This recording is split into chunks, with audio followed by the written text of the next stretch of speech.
Genda.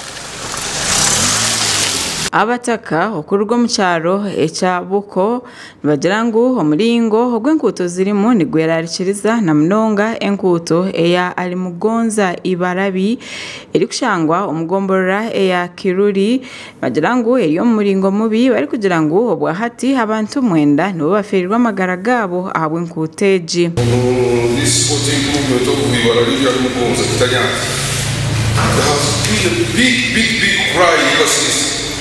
And I expected even the engineer to update us on the works in the town. 9 people have died on that. And the other challenge, these are also community access roads whereby the sub-county cannot manage to work on them. And by policy, any road which is 6 kilometers and above, the district should either take the management or the national level.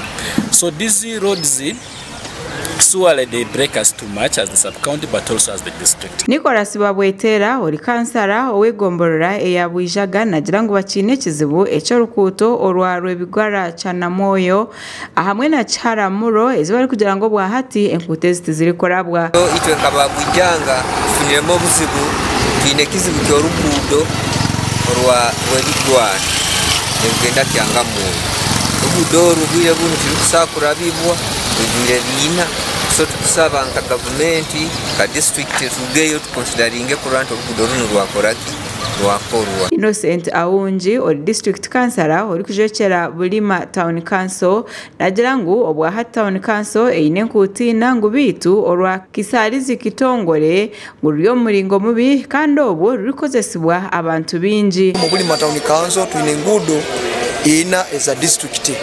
So mungudo ina bwire buno orugudo ruli rubi runo rugudo rwa kisalizi kitongole kilomita musanju katonyeze 3.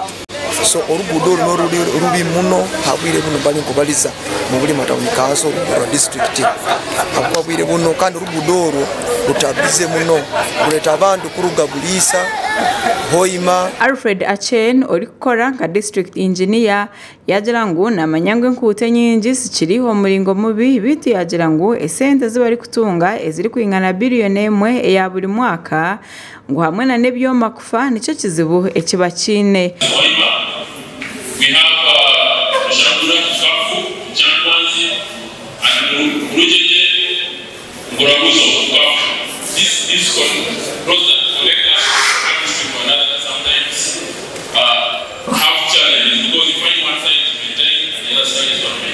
Cosmas Byarhanga uri mukuru w'entebe ya katano ahabwa district egi nagira ngu obwa hati hariho enkuuto ezibashemire kuba nibakora ngo bitu sente tiziri kubikiriza bari kugira ngo buri rukuuto nibarubarira miliyoni 10 ngo bitezi tiziri kumara niko kushaba government okubirukangirira. Bombyaro obutukwesere access roads ngude zirolerwa magombora wakati na kilomita 8 ezina kurolerwa magombora.